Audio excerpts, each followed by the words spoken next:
Hey there, we are at chapter 13, Lioness. Chapter 13 is a very cool chapter, I think, because we meet a character that is very, very mysterious, that is kind of an undercurrent in this world of Hollow's Gate.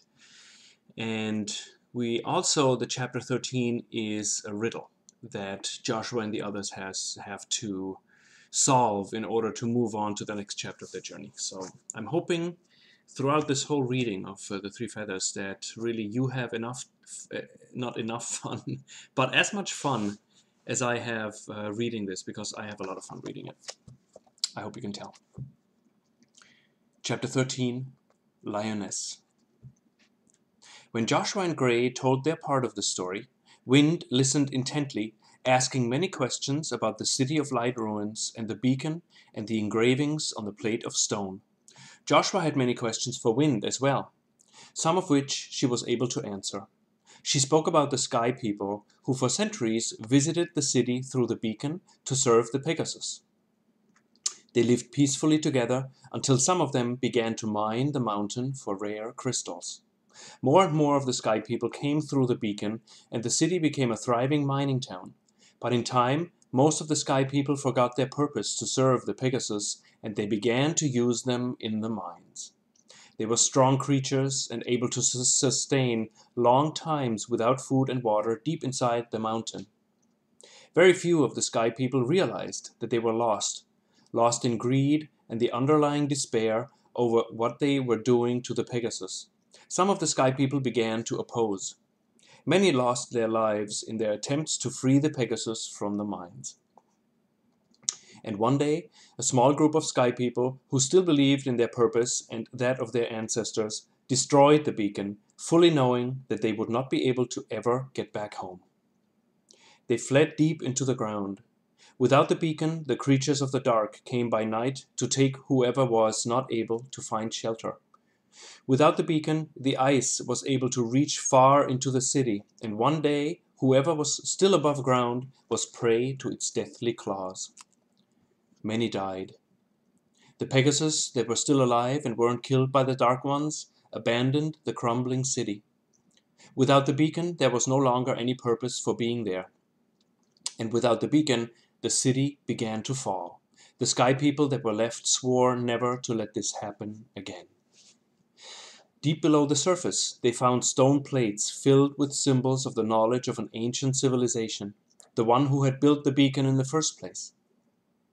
It was there where they found instructions to close the entrance to the mines, seal the Porte Des Lioness, and build the labyrinth of mirrors that would allow only one with a true heart and certainty of purpose to reactivate the beacon and give the Sky People another chance. Joshua suddenly found himself back in the dark tower room, realizing that everyone was looking at him.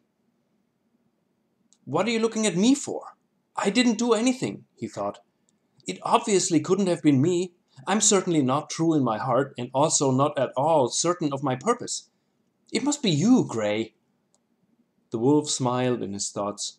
So did Krieg and Wind. "What?" Joshua thought. "Let me explain to you why it couldn't have been me. First of all, pure of heart I'm certainly not. I have abandoned my fellow chickens and with that sentenced them to death for which I am responsible. My heart is anything but pure, it is the opposite. And since I have found you, I have pushed you into an ordeal that almost cost you your lives. Several times over.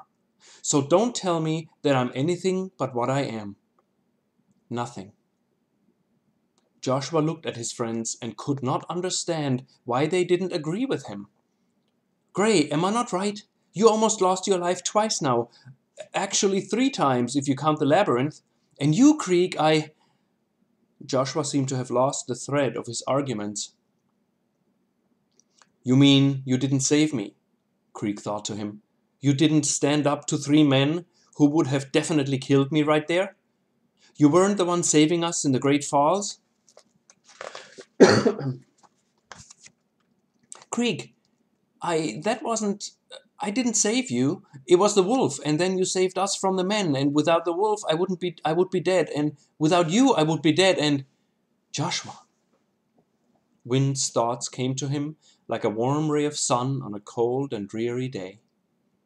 Perfection was never necessary. Willingness was. And of that you have plenty. Your heart is open, and that is all. Mistakes cannot stop you from finding your destiny.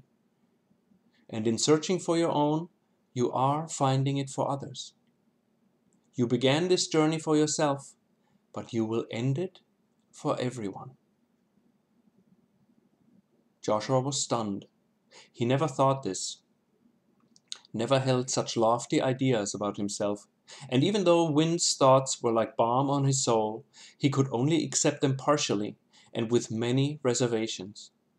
He could not believe they would ever become his only truth. There was just no way. He was who he was, and accepting himself as more than that was something he could only see in others and not himself. He could see greatness in Krieg. He could see greatness in Gray and certainly in Wind. But whatever it was that grew within himself, it was safer not to go anywhere near it. At first, Joshua wasn't aware of the shifting patterns of light and shadow on the floor. Then he saw the bodies of the spiders stir and suddenly move downward. As if compelled by an invisible force, they left behind the safety of the refuge to return to their home deep underground. With the spiders gone, a magnificent landscape revealed itself. To the north, the City of Light ruins shimmered through the large pines. The path into the city, past the large egg-shaped boulders and spider trees, now had taken on a completely different meaning. There was no more fear in Joshua, just wonder. To the west and beyond the receding ice, the great wall of Hollow's Gate went straight up into the sky. Joshua walked over to the southern-facing side of the dome. As he approached the glass wall, he realized how high up the tower room was. Far below him, the surface of the Lake of Tears shimmered in shades of dark blue and turquoise. In its center, the water disappeared into a circular crater of massive proportions. Joshua was dizzied by the height and of the sheer force of the water as it rushed into the abyss below. Behind the two lakes, ice crawled far up the great wall, reflecting the sunlight in myriads of crystals. Joshua suddenly knew why it was called the Lake of Tears. It wasn't because of its tear-shaped form. It was because of the spiders mourning their own. He felt a strange connection to them since he knew of their fate. He could no longer be afraid of them. He began to grasp that they were somehow part of the whole that spanned the world around him. Joshua, the wolf appeared next to him. I think I know where we should go. I just don't know how we can find it. I had the same thought, Gray. When they turned, they saw Wind and Krieg, dwarfed against the tall window on the other side of the tower. Wind, you said the sky people sealed the entrance to the mountain? Yes, Wind answered. They sealed the entrance. It is completely invisible and cannot be seen. Not by daylight, not by moonlight, and not in the hours in between. It cannot be found.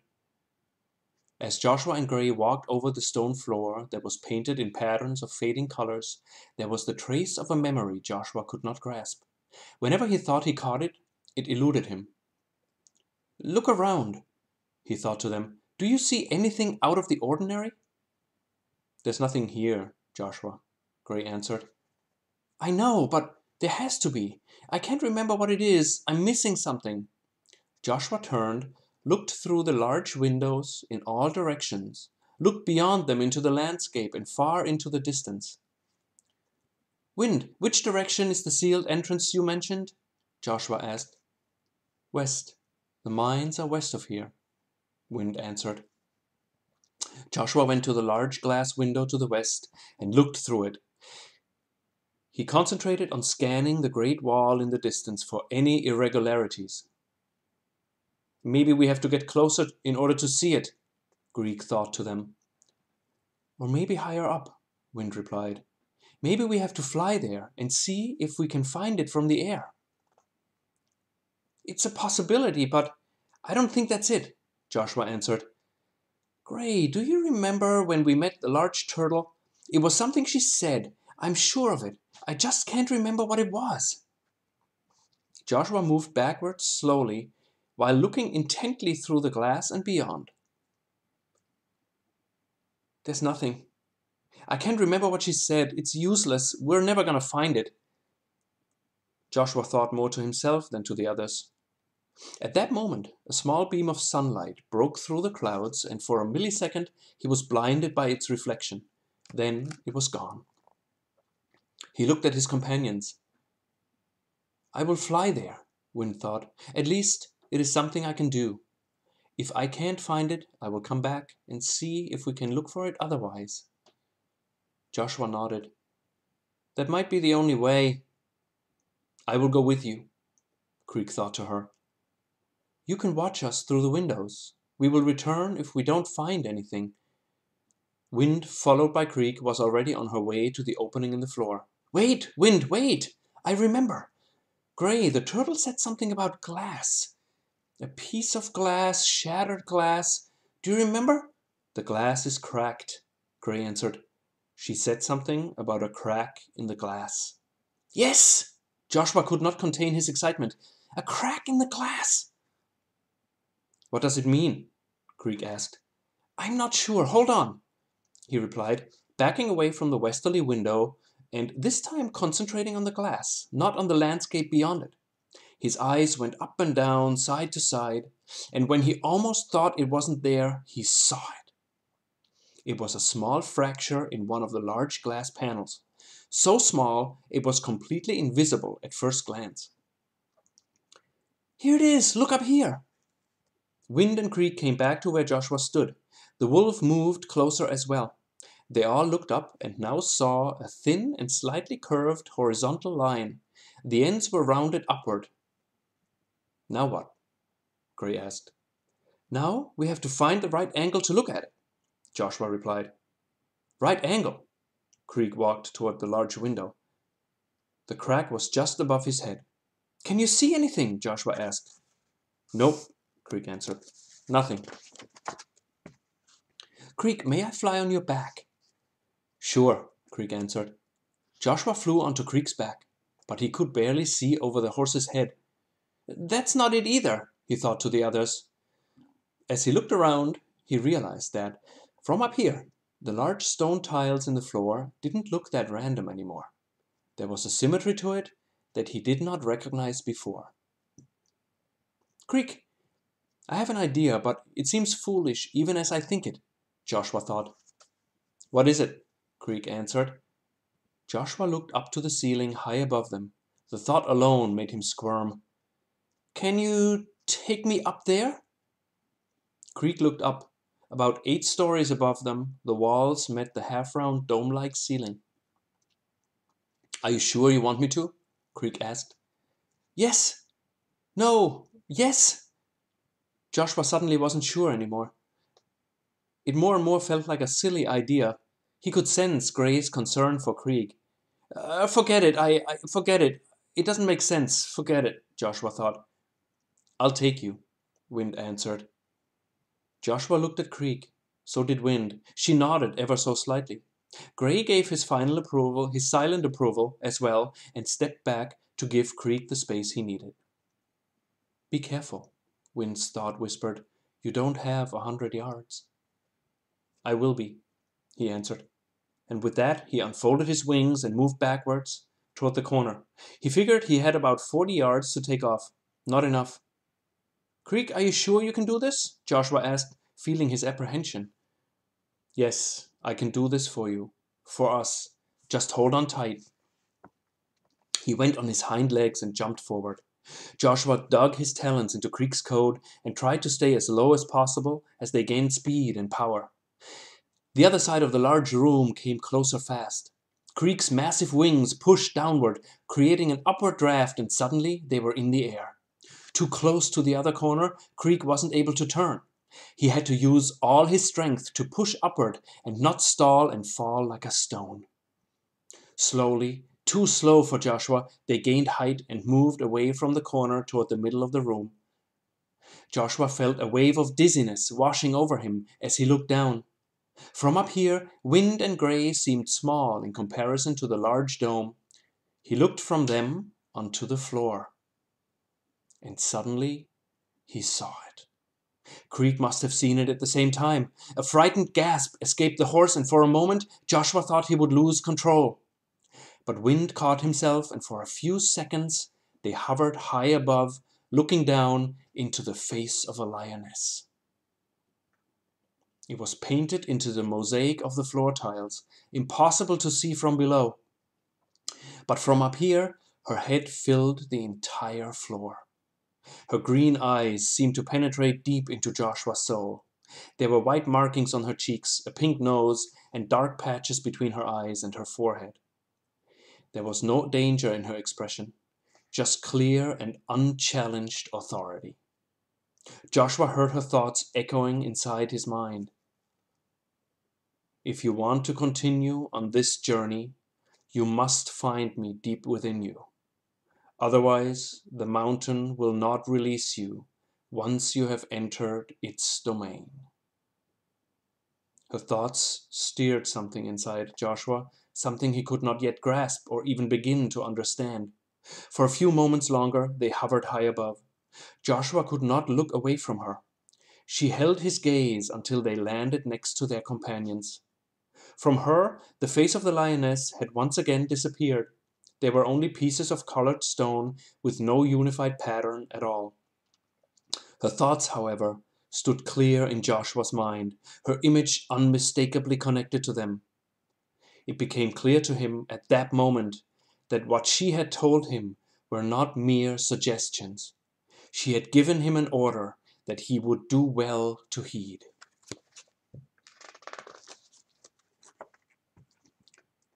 Wind was the first to break the silence that held them all within its spell.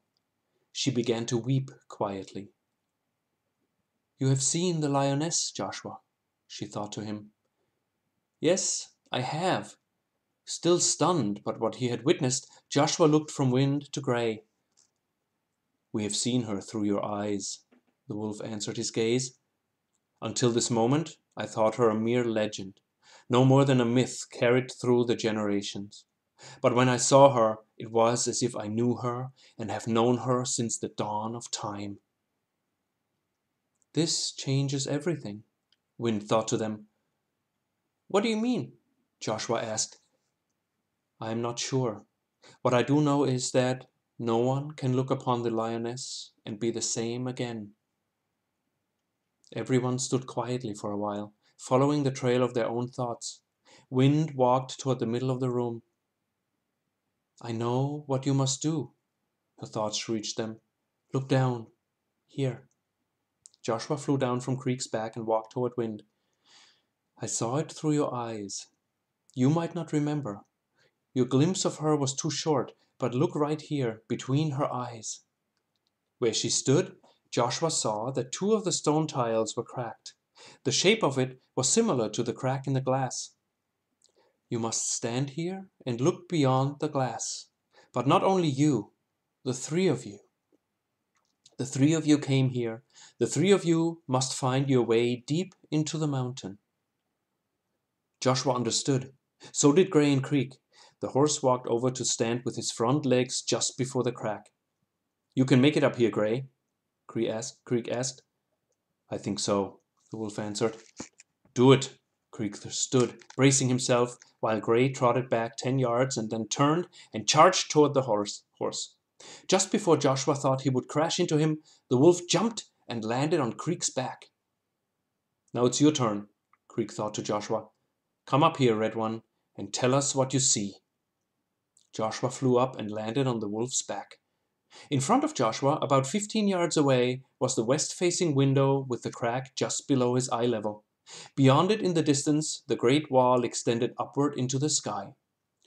Joshua let his gaze rest on the small fracture and then go beyond it. Nothing happened. He tried to switch his focal point between the crack in the glass and the wall in the distance. Nothing. I can't see anything, he thought. Wait, Joshua. Wind's thought came to him like a whisper, a quiet breeze over fields of deepest green. Wait and be still. And when Joshua forgot for one moment whether he should concentrate on the crack or the wall beyond, when he just let his eyes rest on nothing in particular, a shape suddenly carved itself out of the great wall. It was almost as if it sprang toward him. The three-dimensional outline reminded him of the head of the lioness he had seen just before. But where the other was still, more detailed and directed inward, this one looked as if it was jumping straight at him. Joshua flew up in terror, letting out a crow that echoed through the large dome. Gray jumped off the horse and Krieg went on his hind legs. For a moment, the terror went through each of them like a wave crashing against the rocks. What was that? Gray fought his instinct to run in the opposite direction. I don't have the slightest idea, Gray answered, but whatever it was, I don't think it wants us to come anywhere near it. When Joshua looked toward the wall, it was normal again. There was no indication where the head of the lioness had just been. I know where we have to go. Joshua sounded much more certain than he was. Where? Gray asked. Do you see the small body of water straight ahead, right at the bottom of the wall? Joshua looked in the direction of it. I can see it, Wind thought to him. That's where we have to go. That's where we will find the entrance and the Porte Des Lioness. Dwarfed against the large window and looking out over the wide landscape below, the four companions stood next to each other in the sun-flooded hall. It dawned on Joshua that, as far as they had come, and whatever their journey had been up until now, it was only just the beginning. Hi everybody. We're at chapter 14. Darkness. Deep inside the ice forest, high up in a tree, under the dark covers of the night, she woke. Her cold, dead eyes scanned the darkness around her. Her partially decomposed, disease-riddled body held the stench of death and decay. Just before she woke, she had a dream of a large cave and of 3 feathers that lay on a blackened stone deep inside a mountain. In her dream, she saw the rooster, and she knew that she could not let him find what he was looking for. Something stirred deep within her, and whatever it was, it brought her back to the living enough to escape death for a while longer. Feed on the dead, the darkness whispered, and make me an army worthy of what I am. She pushed off the branch, circling the air. Her massive wings easily spanned 12 yards. Her talons could hold a grown wolf in them and carry him up into the air, so she could feed on him in mid-flight. The griffin vulture set course toward Hollow's Gate. She flew fast, close to the tip of the trees, and her cries were heard far into the forest, and every beast was reminded how close it was to death, how easily its little life could be snapped from it. She flew for 10 days and 10 nights, and at dawn of the 11th day she reached Hollow's Gate from the southeast. From high above she saw the rooster and the wolf fall into the deep. She watched the warhorse and the Pegasus escape from the crumbling path and witnessed the sky people floating up within the light beam. Her eyes blinded by it, she withdrew and watched the Pegasus and the horse from high up in a tree. And when the warhorse jumped off the cliff, she followed him. As he disappeared into the gate of time, she hovered there, and within the darkness of time's gate, where past and future were there with her, she clearly saw the end of the rooster in her mind. She saw the Pegasus as she hung, held by hundreds of thin threads above a black abyss. She saw the wolf fight for the rooster's life, and she saw the warhorse fall from high above, inside the mountain, paralyzed by the deep festering cuts of her talons and wounds from her beak. She saw it all, and knew the certain outcome of her task, and she was content. When she flew out of the blackness, gliding through the air high above Hollow's Gate, she heard the eagles cry close to the wall. Ares, the guardian of the gate, came toward her. His speed could match hers, his size could not. She killed him instantly, her beak feeding on his flesh before she dropped his remains into the deep. She landed eventually at the bottom of the waterfall, close to where Joshua and the wolf had been only a few days past. The hyenas, 6 of them, were in different stages of decomposition. A foul stench of decay lay over them like a blanket. She resurrected them all, not to what they had been before, but to something else. Creatures of darkness, starved, poised to attack, shrieking in wrath, and allowed to feed only on what they would bring back to her, their master. The hyenas and the vulture went around the city of ruins, unable to penetrate the light shield. They felt the cold claws of the ice reach for them from deep underground when they made their way toward the refuge. But the ice had no power over them, for it could only take from the living and not from the dead. When the spiders died on their way to the refuge, the vulture brought them all back. She brought them back to serve one purpose: to hunt down the rooster, to capture the Pegasus, and to kill and feed on the wolf and the warhorse. Such was their purpose now. The hundreds and hundreds of spiders the ice had left to die followed their master into the holes inside the earth from which they came.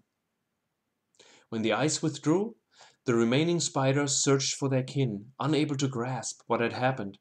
They went back the same way they came, up the small path through the trees and egg-shaped boulders and into their holes that would lead them deep underground and to their home. They never reached it.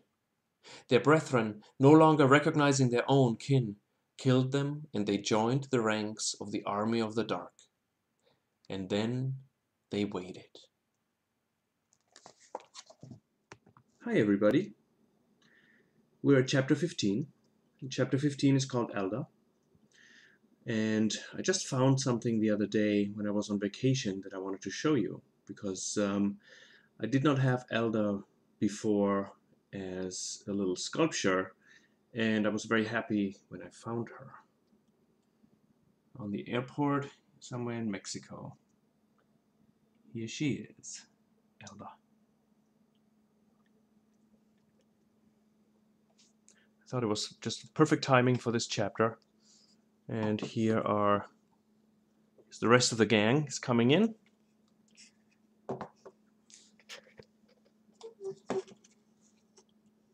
Wind, Krieg, Joshua, Elda, and Gray. So here they are. There are 2 more missing, which I'm still on the lookout for. They're gonna come in the next chapters, so maybe the timing is right and I'll get them. But for now, I wanted to read from chapter 15. It's called Elda. Just bear with me for 1 second. Okay. You can see the microphone on top here. All right. Chapter 15, Elda. When the 4 companions made their way down the massive staircase of the refuge, Joshua thought about what they would encounter outside the tower. He still held the gruesome image of the spiders' bodies in his mind as they lay scattered, some floating in the lake, others on the path across it. But as they stepped into the sunlight and onto the small platform, there was no trace of them anywhere. The surviving spiders had probably taken care of their own, carrying them back deep underground according to their custom. They crossed the narrow walkway from the refuge to the shore. With the ice gone, Joshua could see far down into the deep blue, crystal-clear lake. He remembered Elda telling them that it had no bottom, and the thought of it made him shiver. "Do you hear that?"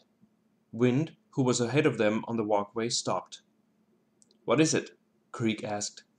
"It's a melody," she replied. "It's coming from the lake." Krieg stopped as well. Now Joshua could hear it too. "I know this. I have known this." Wind turned toward the lake. "I have known this melody since I was a foal. How can this be? I don't understand." "Turtle!" The wolf's thought reached them at the same time as, about 50 yards out, the massive turtle broke through the surface of the water like a huge whale. Her jump was accompanied by a crescendo of the melody she created. At the moment the melody stopped, she crashed back into the water, the impact creating a tidal wave that rushed toward the walkway with immense speed. Gray ran the remaining distance to the shore and just made it before the wave washed over the walkway. Joshua jumped up and avoided being taken by it. Krieg and the horse didn't move, but the water wasn't high enough to have an impact on them. "My friends!" The turtle's thoughts were loud as thunder as she swam toward the shore. "Sorry, I didn't mean to be so loud, but I'm very excited to see you again. There's the wolf and my red friend. I see that you made it safely to the refuge. I hope my thoughts about the spiders reached you. I just wanted to let you know not to be afraid of them and that they would not harm you." The turtle was just about to reach the shore when she saw Wind. She stopped for a moment and floated in the water only a few yards from the walkway. "Is that you?" Her thoughts were just a whisper now. "Wind, is that you?" "Alda, I thought my eyes betrayed me when I first saw you." The joy spilled out from Wind and onto the others. She went on her hind legs, her wings spreading wide as the turtle moved her massive head forward and toward her. "Alda!" Their heads were now close together and Wind rubbed her nose on the turtle's. "I'm so glad to see you again." "The last thing I heard was that you went to the surface and into the ice forest. That must have been after the beacon had been destroyed." For an instant, Joshua thought he saw shame in Wind's eyes, as if whatever had happened was connected to some wrongdoing on her part. But a moment later, her lightness came back. "I have missed you. But what are you doing here, and how do you know my friends?" "How much time do you have?" Alda waved her head slowly from one side to the other. Joshua heard a soft melody in the background. It reminded him of something that he couldn't quite pinpoint. "I have known Wind from when she was a foal," the turtle's thoughts sang out to them. "There were at least a dozen foals in my care at any time. Wind was one of the brightest. I was there the day she got her wings." "Alda, this is Krieg. It was him, together with Gray the wolf and Joshua the rooster, who freed me from the stone." "I did not know you were captured there, and I was not aware of a way that once you turned to stone you could be brought back." The turtle's head turned toward the horse. "It looks to me that your friends have been true to you from the beginning. Krieg, I do not remember you as a foe, and I don't think any of the other Pegasus were left alive. It seems that you have fought a different kind of battle in a different place and time. It takes years of preparation for a horse to learn to fly. Whatever you did in the past must have prepared you for it somehow. One never knows when one is ready to break through, to reach beyond the little self, and to cross the threshold into a bigger world." At the last words, Elda had turned her head toward Joshua. "Where we came from does not matter," she continued. "Whatever our confines have been in the past, they have no meaning now other than what our own belief bestows upon them." Joshua felt her thoughts resonating in his mind, even though they made him uncomfortable. "There are no limits to what you can do, my small but mighty friend. Remember this when doubt seems to cloud your mind. You can reach far beyond yourself. You can and you must. For there is more that hangs in the balance here than you and I can see. I can feel it deep, far down in a place where all the water in Hollow's Gate is connected. I will return there in due time. But for now, who's up for a ride on the lake?" They glanced at each other. The thought of standing on the turtle's shell and swimming over an abyss of infinite depth made Joshua's skin crawl. "I don't know," he thought. Krieg moved slightly backwards as well. It was Gray who jumped onto the turtle's massive back first. He was followed by Wind. "Come," she thought to Krieg. You will not forget this." Krieg thought about it only for a moment before he jumped onto the turtle's back. "Come on, Joshua. There's still plenty of space. I once carried 13 foals across the lake, and I was only half the size I am now." Joshua looked at his companions. He didn't realize until now that he hadn't considered Wind to be one of them. Looking at her standing next to Krieg, he felt the depth of her connection to the warhorse, and Krieg's growing fondness of her. But he also felt the inclusion of himself into the bond, and he felt Gray's undying loyalty to him and his strong sense of protection toward him and the others. And somehow, in jumping onto the back of the turtle, they all agreed to welcome Alda into their circle of friendship as well. Joshua flew up and onto the massive shell. The moment he landed, Alda pushed away from the shore and swam a few strokes backwards. Joshua crouched down for fear of losing his balance. The surface of the shell was rough, with petrified growth dating back centuries. For an instant Joshua grasped how old Alda must be, how many lifetimes she must have walked this earth and swam the lakes. "You must know these lands well," Joshua thought. "I do. I did," the turtle answered, while turning and pushing away from the shore and into the open water. "Slowly but surely it all comes back to me. Still much is in the dark, but I can see glimpses here and there, and those are enough to help me remember. There was a time when everything seemed to be in balance, when the Sky People and the Pegasus lived in peace together at Hollow's Gate. That was the time where my memories are the most vivid. But when the mines were opened and it became known that this place held treasures no one could even imagine, the balance shifted and it triggered an avalanche that, once in motion, could not be stopped. The pendulum reached its tipping point and stopped. The beacon was destroyed. The Pegasus that weren't killed fled Hollow's Gate, and times grew dark once more. As Joshua listened to Alda's story and followed her trail of thought, he felt the breeze in his feathers and the mist of the gushing water in his face. From here, refuge looked even more majestic than from inland. It towered high above them, its glass top reflecting the sunlight and the clouds in the sky. From Joshua's point of view, in the middle of the large lake was what looked like an indentation in its surface. He remembered from back in the tower that the water disappeared there into a large, round opening, like a funnel. Joshua suddenly felt uneasy, as if sensing an invisible pull toward the center of the lake and one that could not be escaped. "Do not be afraid, Joshua," the turtle reassured him. "The gravitational pull is minimal. As you might have noticed, the natural laws of Hollow's Gate are different from the ones on the surface. I will not let any harm come to you." Joshua didn't see any reason not to trust Alda. However, there was a small part of him that wasn't certain, that still thought it needed to stay alert and ready. "Alda, I would like to go back into the city." Wind's thoughts brushed against Joshua's mind. "I have many questions, and I wish so much to stand inside the great city of light once more." "I will accompany you," Alda answered. "We shall go there together. I'm sure our 3 friends here have to continue on their own journey." We have to find the entrance to the mountain." "The Porte Des Lioness," Joshua replied. "I was hoping you could come with us and help us find it." "If you need help, you will find it there, my feathered friend. For now, I shall accompany Wind into the city. It will help us both remember more of our past." Wind stood close to Krieg, her forehead touching his neck.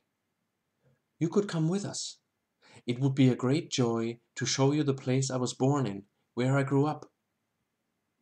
"I would love nothing more," Krieg replied, "but I promised my little rooster friend to try to help him find what he's looking for, and I think I should keep true to that promise." "I understand, and we shall meet you at the entrance to the mountain afterwards, for I wish to help him as well." They rode quietly for a while, each of them lost in their own thoughts.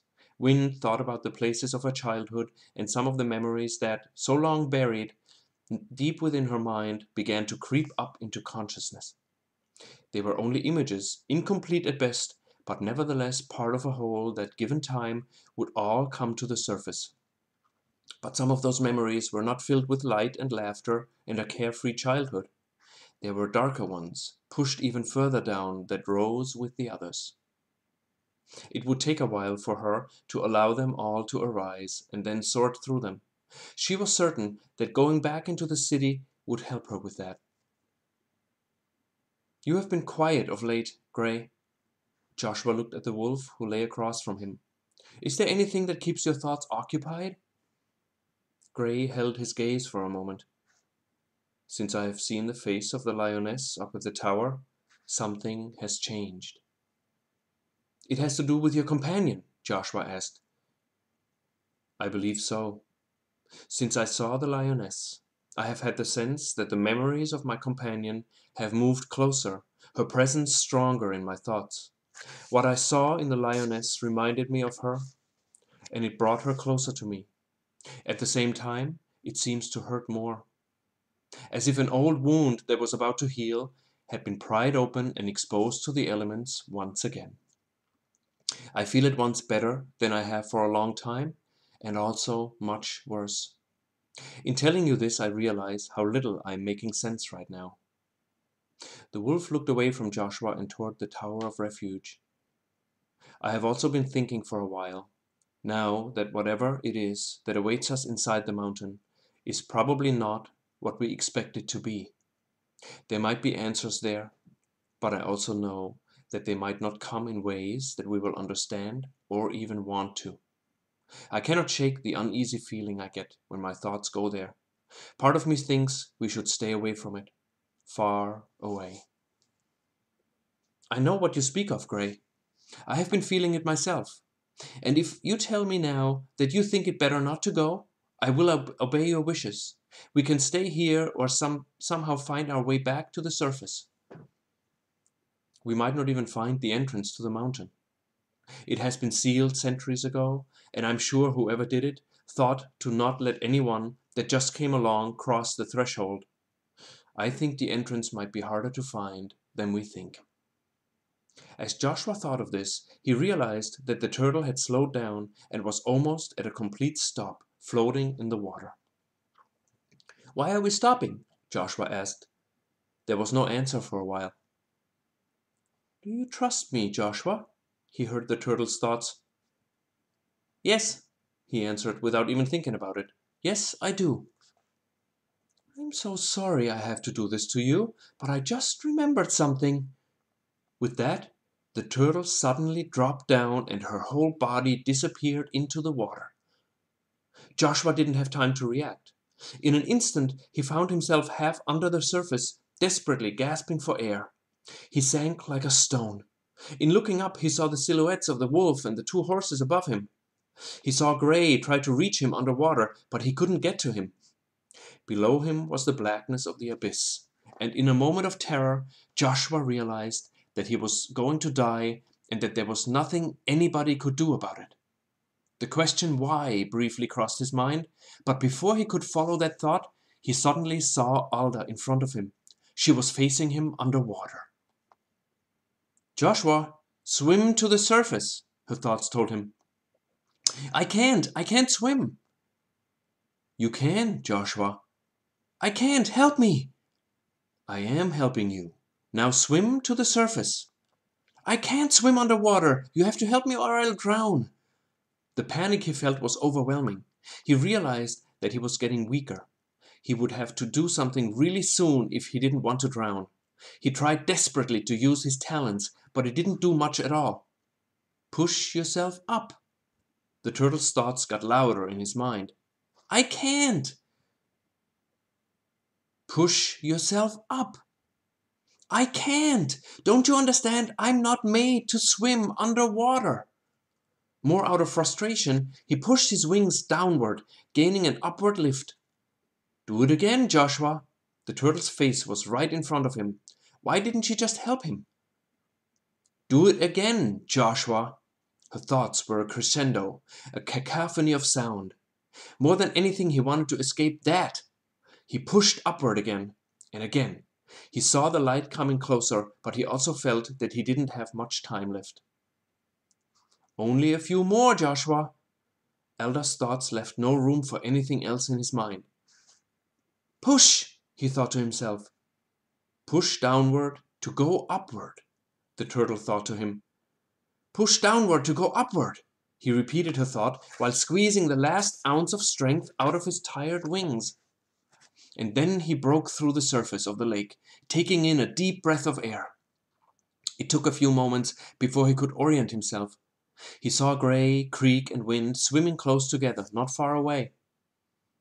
Are you all right? Wind asked. Before he could say anything, he saw that the three of them were lifted up and out of the water. I'm so sorry. Hold on, coming up. The turtle's thoughts were loud but not unbearable. Suddenly Joshua felt the turtle's shell under his talons as she came out of the water. I'm so very sorry I had to do this to you. Gray shook himself. Wind and Krieg unfolded their wings, moving them up and down several times to get at least some of the water out of them. Elda, what was that? Wind thought. I'm so sorry, the turtle replied. I'm so very sorry. I remembered something, and I thought it was very important at the time, but I did what I can't remember anymore, and it feels so silly, and I'm so sorry to have done this to you.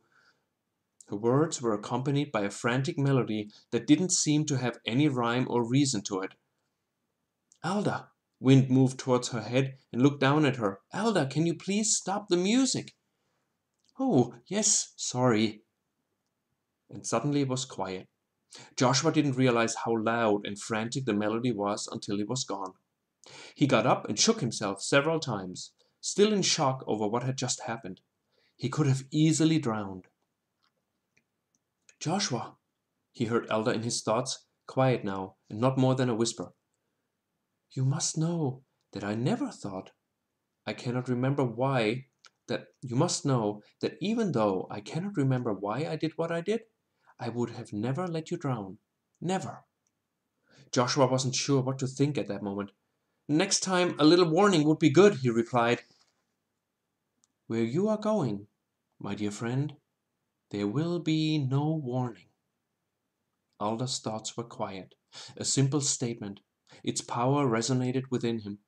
A sense of foreboding crept up in Joshua that he could neither deny nor push away.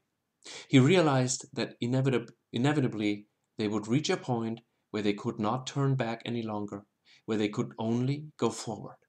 He dreaded that moment already, knowing that it would come eventually. Krieg came over and gave him a slight nudge with his nose. Are you okay? He asked. Yes, I will be, I guess. Once all the liquid has drained out of my nostrils and lungs, Joshua replied.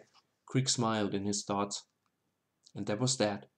Elda brought them safely back to shore, where they jumped off her large back and onto the rocky shore that surrounded the lake. When the turtle came out of the water, under many apologies for the rushing stream that came out of every crevice of her shell, Joshua was reminded again how big she was. Her head and neck alone were easily as long as Krieg. It would take her and Wind a while to reach the city, and even longer to get back to them. He just hoped he would find the entrance somehow, and that he wouldn't have made this journey for nothing. Joshua, Elda's thoughts interrupted his. Yes, he answered. For naught is nothing that you do, my dear friend. You will find the entrance into the mountain, and you will find what you're looking for. I will see you again soon, I hope. Her large eyes looked at him, and he could see the kindness in them and her well wishes for his journey. Krieg said his goodbyes to Wind, and the three of them watched the Pegasus and Elda as they slowly walked through the valley and toward the path that led through the egg-shaped boulders and spider trees up the hill that would eventually lead into the City of Light Ruins.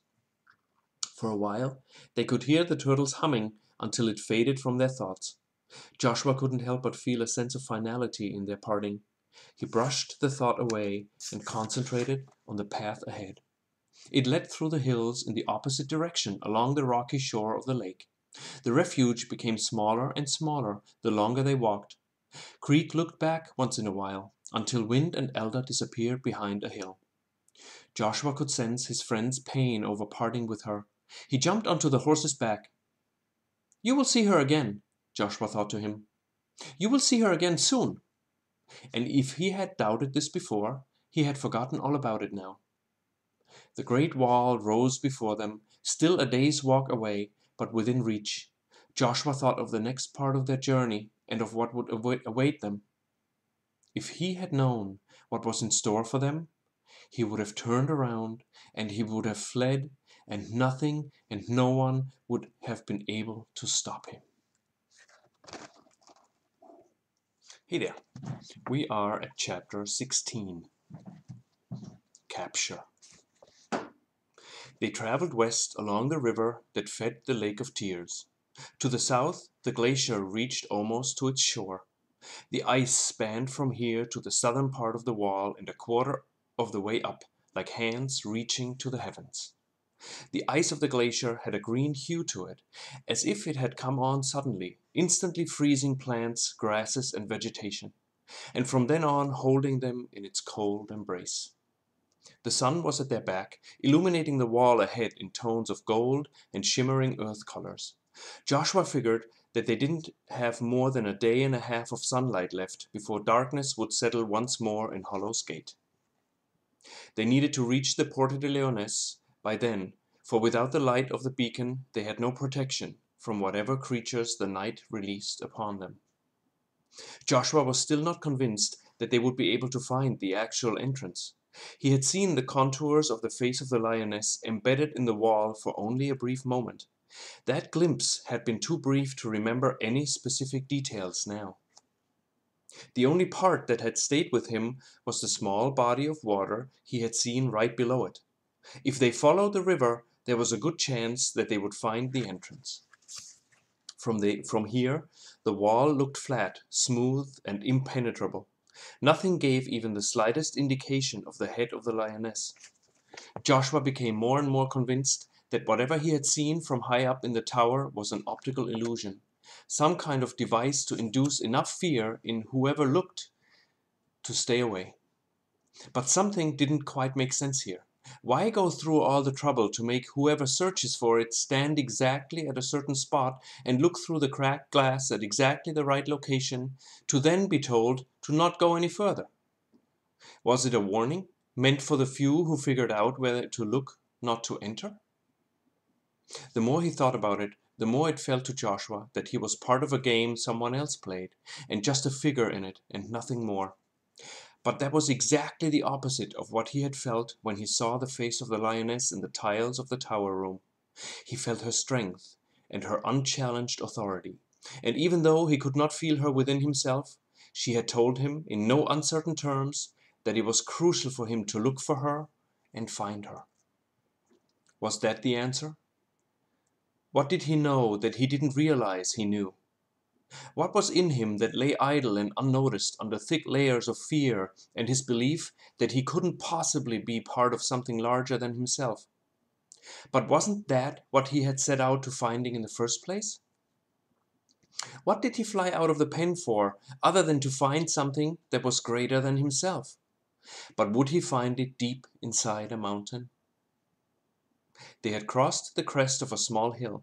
From here, the path along the river in front of them led all the way to where the river ended in a small pond at the bottom of the great wall. The pond itself lay in the shadows, as the sun was setting behind the rim of Hollow's Gate. Night would come soon. If they wouldn't be able to find the entrance in daylight, what were the chances of finding it at night? And who knew what would be waiting for them down here once the sun had set completely? For a while now, Joshua had felt the presence of his companions next to him.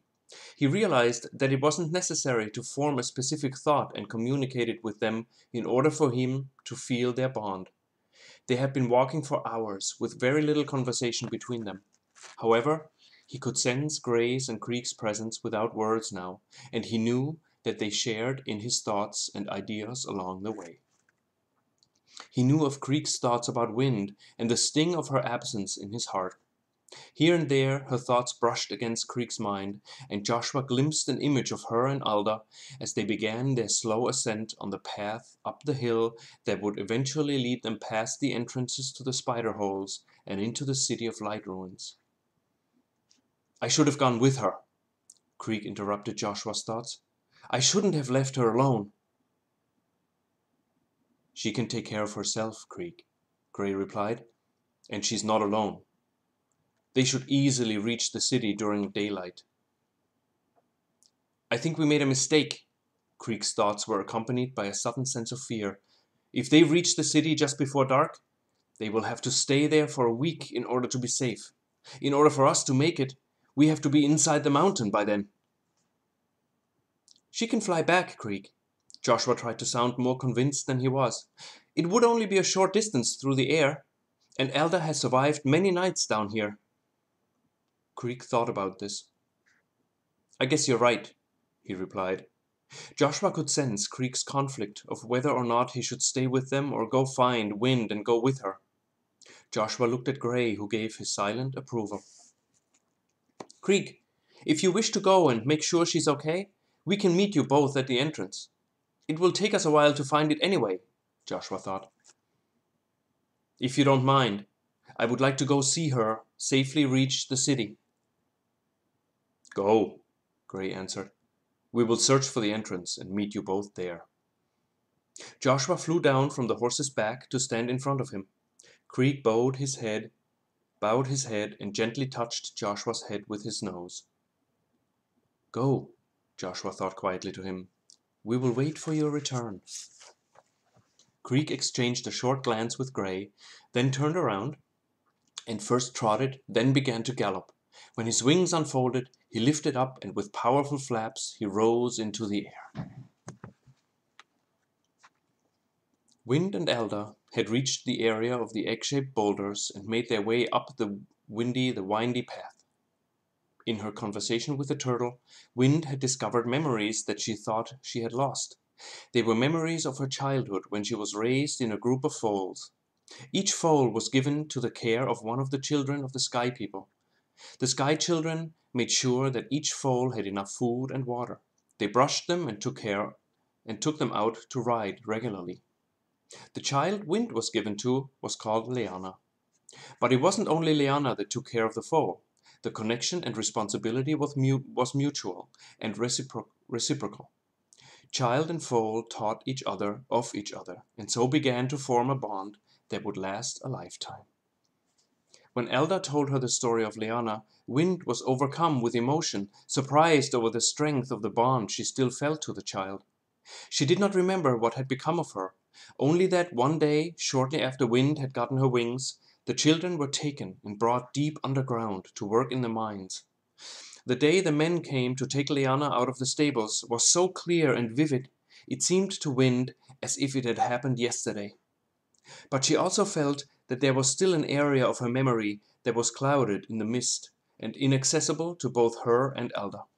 It was a memory of a darker time, a time that forgetfulness still kept in its merciful embrace. Wind was glad for Elda's lighter memories, and Elda was happy to share them with her, as they were her memories as well. So deeply were they immersed in their conversation that Wind thought she had stumbled over a root or part of a branch at first. But when it happened to her other foot, she looked down and saw a bundle of white threads, sticky and thick, wrapped around her ankles. "What is this?" she thought to Elda, who walked slightly ahead of her. The turtle turned her head. Her eyes widened, and Wind instinctively opened her wings. But before she could unfold them, they were covered in more of the sticky threads. At the same time, both her front legs were pulled from under her, and she fell down. Now she could see behind her. There were hundreds and hundreds of spiders moving toward them. Out of her peripheral vision, she saw many more spilling out of the holes in the ground. "I thought they weren't dangerous," was the last clear thought Wind could form.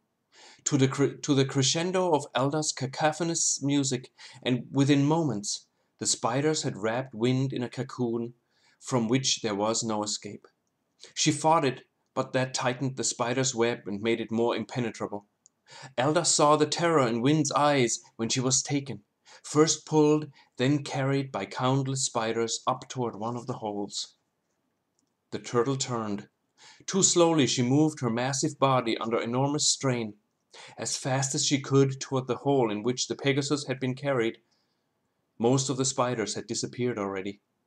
They had left as fast as they came, led by one single, terror-inducing command. When moments later the turtle was alone, she heard the cries of the griffin vulture as she landed less than 5 yards from Elda's head. The vulture brought with her the stench of death and decay and the insane. Her feathers were blackened, half decomposed. A slimy liquid dripped out of her mouth. One eye was gray, blind, yet looking at her from beyond, demanding her attention. I should have remembered, Elda thought to herself. I could have remembered. Yes, you could have saved them all. Too late now. A pity. The vulture cocked her head. All that wisdom of the world is at your disposal, and you forgot. Remember this. I will wait for the dreamer, the red rooster, inside the mountain. If he does not come, the Pegasus dies, and I will make sure to take my time with her. The last thing I will feast on is her heart, and she will die knowing that she has failed to fulfill her destiny. The moment the vulture spread her massive wings to fly off, Elda saw a shadow blocking the low sun for a moment. She saw the silhouette of the warhorse coming toward them from above. The vulture saw him also. Krieg landed and galloped the last part of the distance between himself and the vulture. When he reached her, the vulture lifted off, and with only a few powerful flaps of her wings, was already high up in the air. Her eerie cries, hollow and poised, to fester in Krieg's mind, telling him of his own demise. Krieg turned around and galloped in long strides, then lifted off, gaining height and momentum. He turned in the air to face her. The vulture flew toward him, wings wide, talons spread, her blind eye fixed on the warhorse. Krieg had fought many battles, most of them head-on toward the enemy. He did not withdraw from her. They met in mid-air, high above the ground, and even though Krieg was bigger and his anger fueled by the pain of what happened to Wind, he had no chance against the vulture. She ripped her talons into the side of his neck and down toward his belly. The only thing that saved him were his powerful hind legs. He hit her once and pushed her away from him. You cannot defeat me in the air, warhorse. Her thoughts screamed at him. This is my home. Up here, you are nothing. Krieg had trouble staying in the air. His right wing suddenly flooded with pain. He sank fast, barely making it to the ground without crashing. When he landed next to Elda, the vulture flew low over their heads, her cries penetrating deep into their souls. You will die, and in death you will feed me and my army and make us more powerful than we have ever been before. Darkness will take you and never let you go. You will stay in its icy claws until your life gives way to death. And then you will belong to me forever. The vulture made one final low swoop and disappeared from their sight. Krieg stood, panting, blood dripping from his side. Krieg, I'm so sorry. I should have remembered. I could have warned you and the others. It comes in bits and pieces and fades again soon thereafter. There was nothing about the dreamer of light. There was something about the dreamer of light, and that, by his very dreaming, he somehow awakens his dark counterpart. But this is my fault. I led Wind straight to her. How could I have missed this? How could I have forgotten this? There was nothing you could have done, Krieg thought to her. We just have to find the entrance to the mountain and somehow get her back. Go, fly to your friends. I can't make it into the mountain. No entrance will be big enough for me.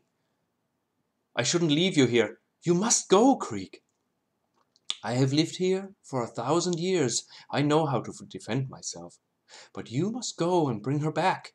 Do you hear me? Bring her back to me. I shall. Elders and Krieg's foreheads touched for a brief moment. Then Krieg turned and galloped over the meadow until he had enough speed to take flight. Aware of the waves of pain in his side and his right wing, Krieg pushed through it and, despite it, gained height and speed. Bring her back. The turtle's thoughts trailed off until they were gone. It was an hour's flight from here to Joshua's and Gray's last position. Krieg just hoped he would not encounter the vulture on his way there, for he would not be able to fight her again today.